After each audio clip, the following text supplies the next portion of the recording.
I've wanted to participate in kayaking for quite some time now. I usually go to the Sunday farmers market at Jack London Square in Oakland, and there is a kayak center there, conveniently situated right in my own community. California Canoe and Kayak seemed like the best place to start. I'd been in the shop several times before, only peripherally interested, but with Rogoff's intent to participate. So much to look at. Shiny new kayaks, from several $100s to thousands, a considerable barrier to joining the kayak community. There is an array of multimedia instructional materials available.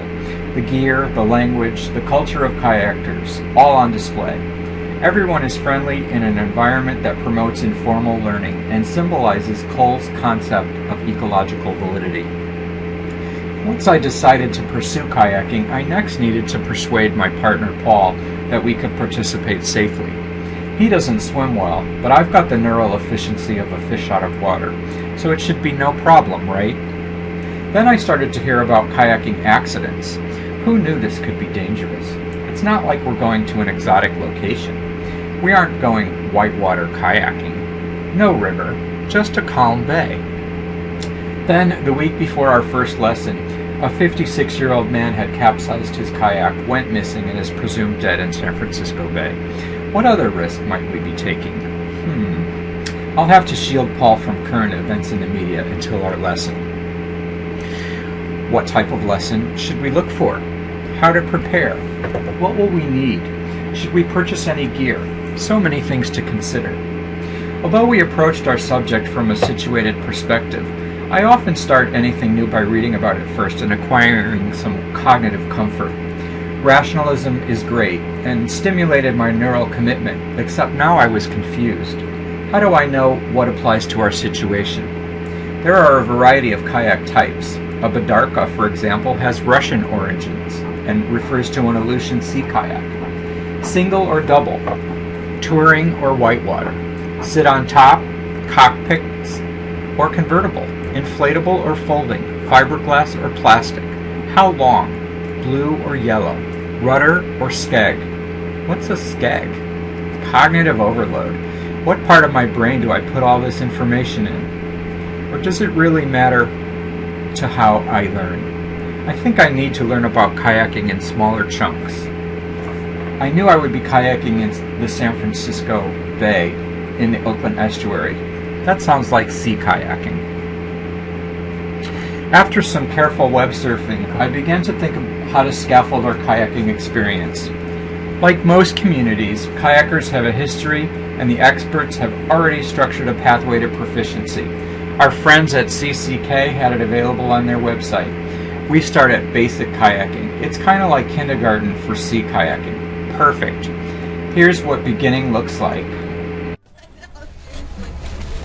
I can't climb inside my Christmas tree. Yeah, you know, there are some parallels here. I'm going to put this around. Just pretend like you're at Gentleman's Warehouse. Okay? You look great! Alright.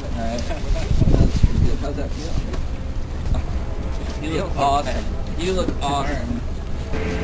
We learn the basic strokes by listening to didactic instruction from an expert, and then watch the instructor perform, eagerly awaiting our chance to imitate the behavior, while our mirror neurons got primed. We then actively engaged in practice in the water as a group in pairs. Once we had achieved novice proficiency, we set off along the estuary to strongly encode our learning with active practice. Our expert alternated between guiding and participating like Margaret Mead conducting fieldwork. This also allowed the instructor to evaluate our progress and time for the group to consider the meaning of our new skills, as the sociological ethnographer Becker would expect. Okay. I mean, it's really easy to adjust them. There's basically these levers in there, and you lift the lever up, and you can slide it forward and back, and then when you get it... We learned to know how to exit and re-enter the kayak from a pier, the forward and reverse strokes, the sweep stroke, how to turn and adjust course, equipment maintenance, the art of rinsing your boat and equipment. We have not yet learned draw stroke, how to move sideways, brace strokes, 2 methods to prevent capsizing, how to deal with a capsize in order to paddle or kayak on your own. Those seem kind of important. Why would our kayak masters limit our learning like that? Perhaps the learning segments are sequenced for implicit preparation of learning more difficult procedures later.